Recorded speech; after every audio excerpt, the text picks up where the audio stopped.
Hello everyone, how are you all? I hope you guys are doing well. So guys, start करेंगे अपना आज का session. और आज के सेशन में हम लोग डिस्कस कर रहे हैं थोड़ा डिफरेंट। तो हम आपकी जो यूनिट 9 है पेपर 1 की, उसका इम्पॉर्टेंट टॉपिक है आपका पोल्यूशन। ठीक है, पोल्यूशन क्या होता है और इसके क्या इम्पैक्ट्स रहते हैं आपके ह्यूमन हेल्थ पे, आपके एनवायरनमेंट पे। तो यहाँ इनको हम आज नोट्स की फॉर्म में डिस्कस कर रहे हैं। तो वीडियो आपके लिए बहुत ही ज़्यादा वैल्यूएबल रहने वाला है। यहाँ से आप अपने नोट्स भी प्रिपेयर कर सकते हैं टॉपिक वाइज। तो वीडियो को विदाउट स्किप के लास्ट तक ज़रूर देखें ताकि कोई भी इम्पॉर्टेंट पॉइंट आपसे मिस ना हो। एंड अगर अभी तक आपने हमारे चैनल को सब्सक्राइब नहीं किया है तो यूजीसी नेट एग्ज़ाम की बेस्ट प्रिपरेशन के लिए हमारे चैनल को सब्सक्राइब करें और बेल आइकन भी प्रेस करें ताकि जब भी न्यू वीडियो अपलोड हो उसका नोटिफिकेशन आपको सबसे पहले मिल सके। एंड गाइस, हमने इससे पहले आपके डेटा इंटरप्रिटेशन पे क्वेश्चंस को सॉल्व किया है। आपके मिसलेनियस क्वेश्चंस हम लोगों ने ऑलरेडी सॉल्व किए हुए हैं।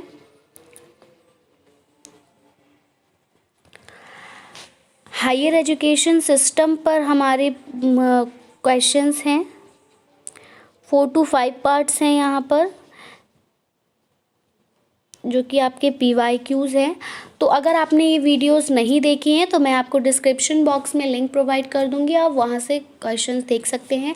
हम लोग आज impacts of pollutants on human health पढ़ने वाले हैं। इसके बाद हम इस पर बेस्ड क्वेश्चंस को डिस्कस करेंगे जो कि आपके PYQ क्वेश्चंस हैं, जो कि आपके एग्जामिनेशन में पूछे जाते हैं। जैसे कि आपको पता है कि जो आपकी यूनिट है, unit 9 that is people development and environment, वहाँ से आपको 5 क्वेश्चंस देखने को मिलते हैं जिनका वेटेज जो रहता है वो आपके 10 मार्क्स का रहता है। तो इम्पॉर्टेंट टॉपिक है, watch the video till the end. तो चलिए without wasting much more time start करेंगे। यहाँ से आपके नोट्स भी होते जाएंगे। तो हम लोग जो करने जा रहे हैं that is pollution and it's impacts on human health, यानी कि जो भी पॉल्यूशन होता है, पॉल्यूशन से क्या प्रभाव पड़ते हैं ह्यूमन हेल्थ पर, वो हम यहाँ देखेंगे और इन्हीं से आपके कल हम क्वेश्चंस को डिस्कस करेंगे। सो these are from the unit 9 that is people development and environment. We are already discussed that.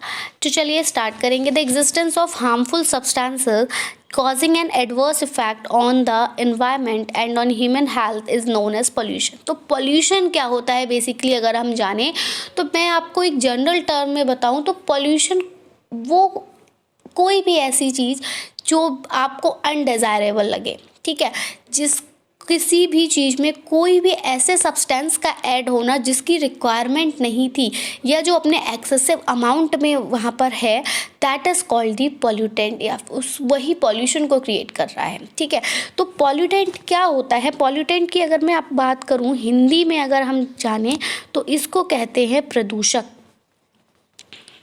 ठीक है, तो ये जो पॉल्यूटेंट होते हैं ये किसी भी चीज़ में अगर एक्सेस अमाउंट में ऐड हो जाते हैं, ऐड इन एक्सेस अमाउंट, अगर ये किसी भी चीज़ में एक्सेस अमाउंट में ऐड हो जाते हैं तो ये कॉज करते हैं आपके पोल्यूशन को। किसको कॉज करते हैं?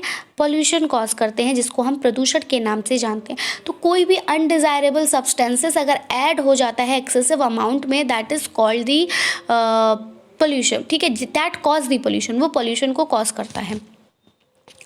यहाँ पर वही बोला है कि हार्मफुल सब्सटेंसेस जो जिनका इफ़ेक्ट जो हो वो अच्छा ना पड़े, गलत खराब इफ़ेक्ट जो पड़े एनवायरनमेंट पे या फिर ह्यूमन हेल्थ पे, उसको पोल्यूशन कहा जाता है। ठीक है, मैं आपको एग्जाम्पल के तौर पे बताऊं, जैसे कि कोई भी चीज़ आप पोल्यूशन आप कैसे कहोगे कि यहाँ पर पोल्यूशन हो गया। आपका ये वाटर है, ठीक है, आप 1 ग्लास वाटर लीजिए, उस 1 ग्लास वाटर आपको क्लियर दिखाई दे रहा है तो आप कह रहे हो अरे ये वाटर तो पोल्यूटेड नहीं है।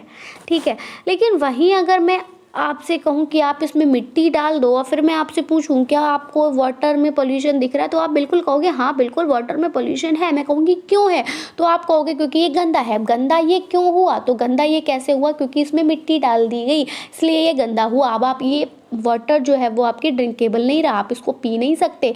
तो वही है कि कोई भी ऐसा हार्मफुल सब्सटेंस का ऐड हो जाना ज़्यादा अमाउंट में किसी भी चीज़ में जो कि उसके लिए हानिकारक है, वही पॉल्यूशन कहलाता है। अब पॉल्यूशन जो होता है वो हमें अलग अलग फॉर्म्स में देखने को मिलता है। देखिए, एयर में पॉल्यूशन है। अब अगर एयर में कोई ऐसी गैसेस जो कि आपकी टॉक्सिक गैसेस हैं और उन टॉक्सिक गैसेस का अगर आपकी हवा में कंसंट्रेशन ज़्यादा हो जाता है तो वो कॉज करता है आपका पॉल्यूशन। वाटर पोल्यूशन हमें कहाँ देखने को मिलता है? मेनली जो आपके ओशियंस हो जाते हैं, आपके रिवर्स हो जाते हैं, रिवर्स हो गए, आपके लेक्स हो गए, तो उनमें अगर जो वाटर में आप कैसे पोल्यूशन को मेजर करोगे कि COD बढ़ जा रहा है, BOD बढ़ जा रहा है, आपकी टोटल डिज़ोल्व सॉलिड की संख्या ज़्यादा है, टोटल सस्पेंडेड सॉलिड ज़्यादा है, डिज़ोल्व ऑक्सीजन कम हो गई है। तो इस तरह से ये जो आपके पैरामीटर्स होते हैं, इन पैरामीटर्स में अगर चेंजेस आते हैं तो आपके वाटर पोल्यूशन कॉज होते हैं। वहीं यहाँ पर अगर आपके टॉक्सिक सब्सटेंसेस जैसे कि आपका मरकरी हो गया, आपका लेड हो गया, कैडमियम हो गया, अगर इनकी कंसंट्रेशन वाटर में इंक्रीज़ हो जाती है तो आपका वाटर पोल्यूशन कॉज होता है। नेक्स्ट है आपके सॉइल पोल्यूशन आपका जब मिट्टी में जो आपकी मिट्टी है इसमें जब टॉक्सिक सब्सटेंसेस की मात्रा ज़्यादा हो जाती है तो आपका सॉइल पोल्यूशन होता है। सॉइल पोल्यूशन होने से क्या होगा? प्लांट्स की ग्रोथ जो होगी वो अच्छी नहीं होगी। नॉइज़ पोल्यूशन जो आपको पता ही है कि आपको एक लिमिट दी हुई है कि आप इतने हर्ट्स या फिर डेसिमल तक की जो आवाज़ है वो सुन सकते हो, डेसिबल। तो अगर इनसे आपका इंक्रीमेंट होता है वॉइस का, आवाज़ का, तो वो आपका पोल्यूशन क्रिएट करता है क्योंकि वो हमारे कानों को अप्रिय लगता है। ठीक है, तो ऐसी ध्वनि जो हमारे कानों को अप्रिय लगे वो आपका नॉइज़ पोल्यूशन के अंतर्गत आता है। नेक्स्ट आपके रेडियो एक्टिव पोल्यूशन होता है। ये जो रेडियो एक्टिव पोल्यूशन होता है ये कैसे होता है? तो ये भी जो कोई भी बॉम्बार्डमेंट होता है आपका, ठीक है, बॉम्बार्डमेंट के थ्रू जो भी गैसेस निकलती हैं उन गैसेस से होने वाले पोल्यूशन को क्या कहा जाता है? रेडियो एक्टिव पोल्यूशन कहा जाता है। और नेक्स्ट आ गया आपका लाइट पोल्यूशन। तो अब हम इन सभी को डिटेल में स्टडी करेंगे। आई होप आपको चीज़ें क्लियर हो रही होंगी। तो सबसे पहले आता है हमारा एयर पोल्यूशन की अगर मैं बात करूं तो हवा में होने वाला पोल्यूशन कैसे होता है, इससे हमारे इन्वायरमेंट पे, ह्यूमन हेल्थ पे क्या इफ़ेक्ट पड़ता है वो हम यहाँ जानेंगे। तो मैं बात करूँ अगर एयर पोल्यूशन की, तो air pollution has a major impact on human health. जो मानव का स्वास्थ्य होता है उस पर जो एयर पोल्यूशन है उसका एक मेजर इम्पैक्ट पड़ता है। With the onset of industrialization, there has been a change in the atmosphere due to the fire used for generating energy। अब इसमें देखिए एयर पोल्यूशन का कॉज होने का एक रीज़न यहाँ पर बताया है इंडस्ट्रियलाइजेशन, यानी कि जो औद्योगिकीकरण हो रहा है उस औद्योगिकीकरण के कारण क्या हो रहा है कि एनर्जी को जनरेट करने के लिए जो भी चेंजेस हो रहे हैं और उन चेंजेस में आप जब आप एनर्जी जनरेट कर रहे हो, आप कोई भी वर्क इंडस्ट्री में कर रहे हो तो उससे स्मोक निकल रहा है। उस स्मोक में हार्मफुल गैसेस है जो जाके एटमॉस्फेयर में मिल रही है और वो क्या कर रही हैं? एयर को पोल्यूट कर रही हैं। आपके नाइट्रोजन के ऑक्साइड्स हो गए, कार्बन मोनोऑक्साइड हो गया, तो ये कुछ ऐसी गैसेस है जो कि एटमॉस्फेयर में जाके पॉल्यूशन को क्रिएट कर रही हैं। तो यहाँ पर एक कारण दिया है कि इंडस्ट्रियलाइजेशन की वजह से पोल्यूशन हो रहा है। ग्लोबल वार्मिंग से, ग्रीन हाउस गैसेस से, इन सब से पोल्यूशन हो रहा है। ठीक है, अब देख वही आ गया कि नॉट ओनली इंडस्ट्रियलाइजेशन, अब सिर्फ इंडस्ट्रियलाइजेशन को ही हम एयर पोल्यूशन का कारण नहीं कह सकते, और भी कारण है जिनसे कि एयर का पोल्यूशन हो रहा है। तो वो क्या क्या है? देखिए, different modes of transport, the burning of, देखो यहाँ पर गड़बड़ हो गई है, डिफरेंट मोड्स ऑफ ट्रांसपोर्ट इधर आएगा, यानी कि आपका जो ये ट्रांसपोर्टेशन सिस्टम है, तो जो भी व्हीकल्स हैं वो क्या प्रोड्यूस करते हैं? स्मोक प्रोड्यूस करते हैं। तो उससे जो स्मोक रिलीज़ होता है वो स्मोक कहाँ जाके मिलता है, एटमॉस्फेयर में जाके मिलता है, एयर के साथ जाके मिलता है और एयर को पोल्यूट करता है। ठीक है, तो डिफरेंट जो मोड्स हैं ट्रांसपोर्ट के, ये एक कारण है एयर पोल्यूशन का। दूसरा अगर मैं बात करूं तो फॉसल फ्यूल्स का जलना, आप जो भी फॉसल फ्यूल जलाते हो इलेक्ट्रिसिटी को जनरेट करने के लिए, या इलेक्ट्रिसिटी जनरेट करने के लिए आप जो भी फॉसल फ्यूल का यूज़ कर रहे हो, खाना बनाने के लिए आप फॉसल फ्यूल का यूज़ कर रहे हैं, तो उनसे जो भी हार्मफुल केमिकल्स निकलते हैं उनकी वजह से एयर पोल्यूशन हो रहा है। तो अब जब मैं एक फॉसिल फ्यूल का एग्जांपल दूं, जब आप फॉसिल फ्यूल जलाते हो तो अगर कंबशन पूरी तरह से नहीं होता, फॉसिल फ्यूल पूरी तरह से नहीं जल पाता है, तो क्या होता है, आपकी CO यानी कि कार्बन मोनोऑक्साइड रिलीज होती है एटमॉस्फेयर में, जो कि जाके एयर को पोल्यूट करती है। तो बर्निंग ऑफ फॉसिल फ्यूल्स हो गया। दूसरा फॉरेस्ट फायर, जंगल में आग लग जाती है तो उस आग के कारण भी आपका एयर जो है वो पोल्यूट होता है। Burning of leaves, large scale agriculture waste, अब देखिए अब पत्तियों को जलाया जाता है, उससे एयर पोल्यूशन होता है। लार्ज स्केल एग्रीकल्चर वेस्ट, आप देखिए जब एग्रीकल्चर की जो प्रोसेस होती है उसमें आपका एग्रीकल्चरल वेस्ट निकलता है, उस एग्रीकल्चरल वेस्ट की वजह से भी एयर पोल्यूशन होता है। ठीक है, नेक्स्ट आपका आ जाता है इंडस्ट्रीज़ और पावर प्लांट। अब इंडस्ट्रीज़ और पावर प्लांट से जो धुआं निकल रहा है वो एयर पोल्यूशन को कॉज कर रहा है। तो ये कुछ हमारे मेन सोर्सेस हैं जिनसे कि एयर पोल्यूशन हो रहा है। अब इसमें देखिए they are consisting of odours. अब इनसे क्या है, आपकी फोल स्मेल निकल रही है। ठीक है, ओडोर मतलब स्मेल अच्छी नहीं आ रही है। ये इसमें गैसियस पॉल्यूटेंट्स आ रहे हैं आपके SPM यानी कि सस्पेंडेड पर्टिकुलेट मैटर है। किस फॉर्म में है, तो ये आपको देखने को मिल रहा है डस्ट के, स्मोक के, मिस्ट के और फ्यूम की फॉर्म में। तो ये जाकर क्या कर रहे हैं, एयर पोल्यूशन को कॉज कर रहे हैं। Next, these sources of air pollution release harmful gases. अब ये जो सोर्सेज हैं जिनसे क्या हो रहा है, हार्मफुल गैसेस रिलीज़ हो रही हैं और सब्सटेंसेस रिलीज़ हो रहे हैं जो कि पॉइजनस हैं ह्यूमन बींग्स के लिए। अब इनमें से देखो कौन कौन से पॉल्यूटेंट्स हैं जो कि आपके एयर को पोल्यूट कर रहे हैं। तो सबसे पहला आ जाता है आपका सल्फर ट्रोपोस्फेरिक। आप देखो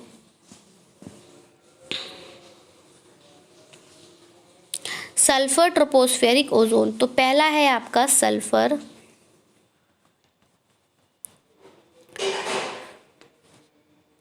स्पेलिंग ठीक से ही लिखना क्योंकि थोड़ी बहुत माइन्यूट मिस्टेक हो जाती है तो आप लोग कमेंट करने लगते हैं। और बिल्कुल भी मैं एक बात कहूँ कि आप जब कमेंट करते हो तो बिल्कुल भी ये नहीं सोचते कि थोड़ा सा कॉमन एरर ह्यूमन बीइंग से ही होगा। यहाँ पर मैं अगर आपको पढ़ा रही हूँ तो आई एम नॉट कह सकते हो आप परफेक्ट मैन, या फिर मैं कोई भी इलेक्ट्रिक मशीन हूँ जो कि मेरे अंदर कोड कर दी गई हैं इन्फॉर्मेशंस और गलतियाँ हो नहीं सकती। तो कभी कहीं ना कहीं हमारे साथ हो जाता है कि सिमिलर वर्ड्स में हमें लगता है कि ऐसा होगा और हम गलत पढ़ जाते हैं। तो उसको इतना ज़्यादा हाईलाइट करने की ज़रूरत नहीं होती। यहाँ पर मेरे पास कमेंट्स आए हुए हैं, उस वजह से मैं बोल रही हूँ कि एक वीडियो में एक बहुत माइन्यूट सा हो गया, प्रोनाउंसिएशन गलत हो गया, आप कह सकते हैं वर्ड ही गलत हो गया, ठीक है, बट बहुत ज़्यादा सिमिलैरिटी थी तो इस वजह से थोड़ा सा रीडिंग प्रॉब्लम हो गई। तो वहाँ पर कह दिया गया कि आई यूज़ टू रीड फर्स्ट, मतलब मेरे को इंग्लिश पढ़ना सीखना होगा पहले। तो इट डजेंट मीन दैट कि मेरे को इंग्लिश पढ़ना नहीं आता। अगर मुझे इंग्लिश पढ़ना नहीं आता मैं आपको यहाँ पढ़ा नहीं रही होती। Minute common errors human beings से ही होती हैं, ठीक है। तो उसको थोड़ा सा इग्नोर करने की कोशिश किया करिएगा instead of highlighting it, okay. तो सल्फर ट्रोपोस्फेरिक ओजोन की अगर मैं बात करूं तो ये आपका एक एयर पॉल्यूटेंट है जो कि आपके एयर में मिलके एयर को पोल्यूट करता है और एक एयर पोल्यूशन का कारण बनता है। दूसरा आपका आ जाता है सल्फर डाइऑक्साइड, ठीक है। सल्फर डाइऑक्साइड यानी कि SO2। तो ये SO2 जब आपकी एयर में रिलीज होती है तो ये भी एयर पोल्यूशन कॉज करती है। दूसरा आपके नाइट्रोजन के ऑक्साइड्स हो गए यानी कि नाइट्रोजन डाइऑक्साइड हो गया, ये भी आपका कहाँ से निकलता है, तो ये आपके व्हीकलर एमिशन से निकलता है, ठीक है, व्हीकल्स से निकलता है जो आपके एयर को पोल्यूट करता है। और सस्पेंडेड पर्टिकुलेट मैटर SPM, ये भी आपके एयर पोल्यूशन का क्या है, पॉल्यूटेंट के अंतर्गत आएगा। अब हम यहाँ पर जानेंगे कॉमन एटमॉस्फेरिक पोल्यूशन सोर्सेस और उनके पोल्यूटेंट्स को। तो देखिए अब हम बात करेंगे एग्रीकल्चर, ठीक है। अब एग्रीकल्चर की अगर हम बात करें तो इसका एग्रीकल्चर से जो भी प्रोडक्ट निकलता है, ठीक है, जो भी वेस्ट निकलता है उसको ओपन में बर्निंग कर दिया जाता है। तो जब आप एग्रीकल्चर वेस्ट का ओपन बर्निंग करते हो तो क्या क्या निकलता है, तो यहीं से आपका एसपीएम निकलता है, यहीं से कार्बन मोनोऑक्साइड निकलता है, क्योंकि जो बर्निंग आप कर रहे हो पूरी तरह से नहीं हुई है, इनकम्प्लीट कंबशन हुआ है, उससे कार्बन मोनोऑक्साइड रिलीज होगा और यहीं से आपका बीओसी यानी कि वॉलेटाइल ऑर्गेनिक कंपाउंड्स रिलीज होते हैं। ये सारे कंपाउंड्स हार्मफुल हैं आपकी एयर के लिए। अगर ये एयर में एक्सेसिव अमाउंट में पाए जाएंगे तो ये पॉल्यूशन को कॉज करेंगे। वो एयर जो पॉल्यूटेड एयर होगी उसको जब हम इनहेल करेंगे तो वो हमारे रेस्पिरेटरी ट्रैक्ट में प्रॉब्लम कॉज करेगी। क्लियर। नेक्स्ट, माइनिंग और क्वेरिंग। अब ये जो आपकी उत्खनन की जो प्रक्रिया होती है जिससे कि ज़मीन से खोद कर कुछ निकाला जाता है, तो इसके लिए अब अलग अलग कह सकते हो टेक्नोलॉजीज़ आ गई हैं। तो उनके थ्रू जब आप कोल माइनिंग या फिर क्रूड ऑयल या फिर गैस प्रोडक्शन या स्टोन क्वेरिंग ये सब कराते हैं तो इससे क्या होता है, आपके सस्पेंडेड पर्टिकुलेट मैटर, यहाँ से भी आपका एसपीएम निकलता है, सल्फर डाइऑक्साइड निकलता है, नाइट्रोजन के ऑक्साइड और वॉलेटाइल ऑर्गेनिक कंपाउंड्स। तो ये आप याद रखते चलिए कि कौन कौन सी प्रोडक्ट्स जो हैं या फिर सब्सटेंसेस हैं जो कि आपके पोल्यूशन में एक रोल कॉज कर रही हैं, दैट जैसे कि वो कौन कौन से जो एयर पोल्यूशन कॉज कर रहे हैं। तो सस्पेंडेड पर्टिकुलेट मैटर है आपका एसपीएम, आपका नाइट्रोजन के ऑक्साइड्स हो गया, सल्फर के ऑक्साइड्स हो गया, कार्बन मोनोऑक्साइड हो गया, आपका वीओसी हो गया। तो इनकी वजह से एयर में पॉल्यूशन हो रहा है। दूसरा आ जाता है आपका पावर जनरेशन। पावर जनरेशन की अगर मैं बात करूं तो यहाँ पर जो पावर जनरेशन है वो उससे क्या हो रहा है, तो इलेक्ट्रिसिटी पावर जनरेशन से प्रोड्यूस की जा रही है, गैस स्टीम ये सब निकल रहा है। तो इससे क्या हो रहा है, सस्पेंडेड पर्टिकुलेट मैटर फिर से रिलीज हो रहे हैं, सल्फर डाइऑक्साइड भी यहाँ से हमें मिल रहा है, ऑक्साइड्स ऑफ नाइट्रोजन मिल रहे हैं, carbon monoxide, volatile organic compounds, और यहीं से सल्फर ट्राईऑक्साइड और लेड भी मिल रहा है। कहाँ से, पावर जनरेशन से। ठीक है। दूसरा आपका ट्रांसपोर्ट है, जो भी ट्रांसपोर्ट हो रहा है उससे आपके कंबशन इंजन्स की प्रोसेस हो रही है और उससे आपके suspended particulate matter, sulphur dioxide, oxides of nitrogen, carbon monoxide, volatile organic compounds और लेड, तो ये कॉमन है सब।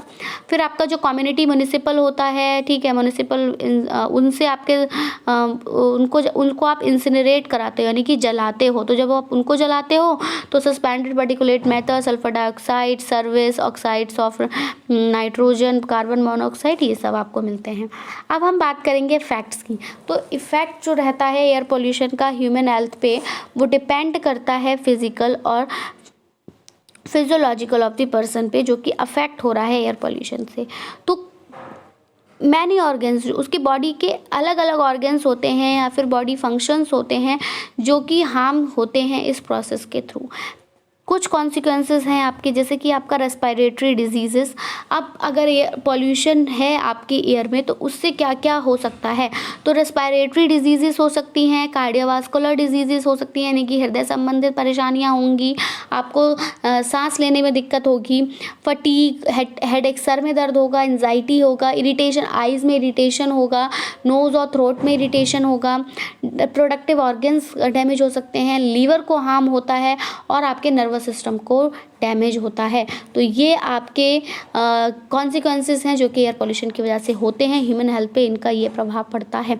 पीपल जो कि अर्बन एरियाज़ में रह रहे हैं वो ज़्यादा सफ़रर हैं हम कह सकते हैं, क्योंकि वो एयर पोल्यूशन से ज़्यादा एक्सपोज, मतलब उस एरिया में ज़्यादा उनका आना जाना है।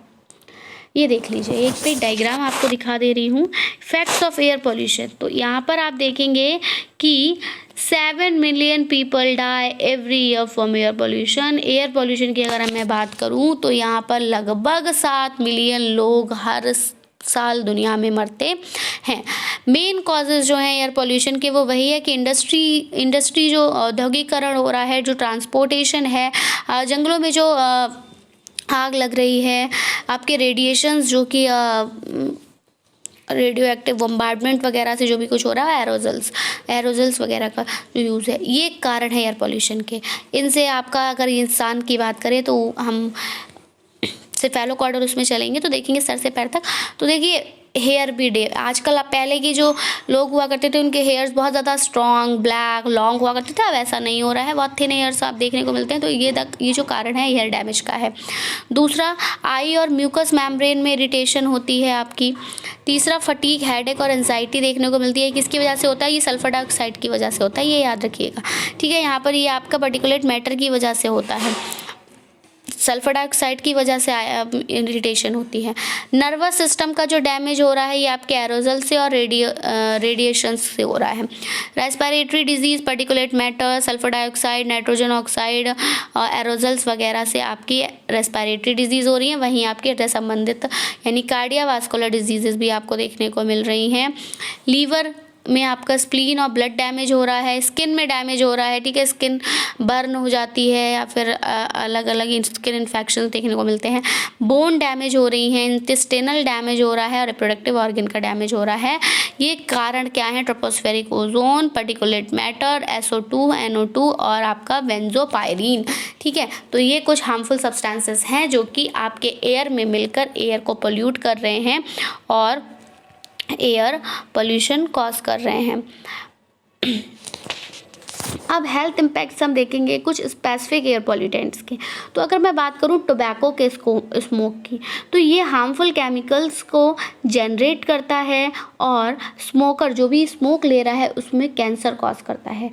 कैंसर कॉज करने के साथ साथ ये अफेक्ट करता है स्मोकर को इनडायरेक्टली नहीं, वो डायरेक्टली नहीं बल्कि इनडायरेक्टली, जैसे कि उसको अपनी आइज़ में बर्निंग सेंसेशन फील होगा, उसको अपनी नाक में बर्निंग सेंसेशन फील होगा, गले में बर्निंग सेंसेशन फील होगा, इरिटेशन होगी एट्सेट्रा।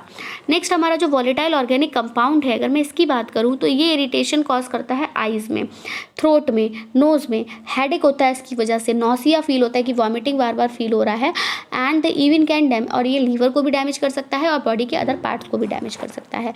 लेड की अगर मैं बात करूँ तो एक्सपोजर जो होता है लेड का वो आपके नर्वस सिस्टम को डैमेज करता है, डाइजेस्टिव प्रॉब्लम्स होती हैं, यहाँ पर कैंसर भी देखने को मिलता है इन सम केसेस, और ये आपके छोटे छोटे बच्चों के लिए भी डेंजरस रहता है। अब आती है बात ओजोन की। तो ओजोन जो है वो एक गैस है, ठीक है, जो कि ऑक्सीजन के 3 मॉलिक्यूल से मिलकर बनी है, और ये जो एक्सपोजर होता है इस गैस का उससे आइज़ में इचिंग होती है, बर्निंग और वाटरी मतलब जलन होती है, पानी निकलता है, और ये आपके रेस्पिरेटरी डिसऑर्डर जैसे कि अस्थमा वगैरह हो गए इनको भी बढ़ाता है। ये कम करता है निमोनिया और कोल्ड, ये कोल्ड और निमोनिया जो है उनसे बचाव जल्द नहीं हो सकता ज़्यादा, कोल्ड और निमोनिया कॉज करता है क्या? ओजोन। नाइट्रोजन ऑक्साइड, ये आपके ये गैस जो होती है ये बच्चों को रेस्पिरेटरी डिजीज़ कॉज कराती है विंटर्स में।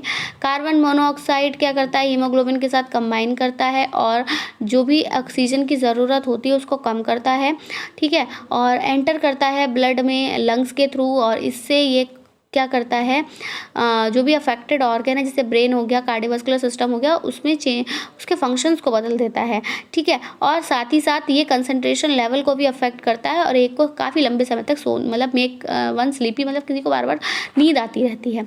नेक्स्ट है आपका सल्फ़र डाइऑक्साइड। सल्फ़र डाइऑक्साइड की अगर मैं बात करूं तो ये आपका एयर में पाया जाता है, और ये किस वजह से है? तो ये फॉसिल फ्यूल्स के जलने से रिलीज़ होती है, और ये डिजीज़ कॉज करती है लंग्स की और अदर लंग डिसऑर्डर जैसे कि हीजिंग हो गया या फिर शॉर्टनेस ऑफ ब्रीथ हो गया। Last one is suspended particulate matter, यानी कि ये आपके डस्ट से, मिस्ट से, फ्यूम से, स्मोक से बनता है, और जो मेन कंपोनेंट रहता है SPM का वो अफेक्ट करता है हमारे हेल्थ को, वो है आपके लेड, निकल, आर्सेनिक, और जो कि आपके डीजल एग्जॉस्ट में प्रेजेंट रहते हैं, और जब भी हम सांस लेते हैं तो ये पार्टिकल्स हमारे लंग्स को अफेक्ट करते हैं जिससे कि लंग डैमेज हो जाता है और रेस्पिरेटरी प्रॉब्लम्स होती है। तो आज हमने जाना पॉल्यूशन क्या है, पॉल्यूटेंट्स क्या है और एयर पॉल्यूशन। अब हम अपनी नेक्स्ट वीडियो में वाटर पॉल्यूशन को कवर करेंगे, तो मिलेंगे हम अपनी एक नई वीडियो के साथ। Till then take care and bye bye. Thanks for watching, thanks, have a nice day, and if you have any problem you can ask in the comment section. Video पसंद आया हो तो उसको लाइक करें, अपने friends में share करें।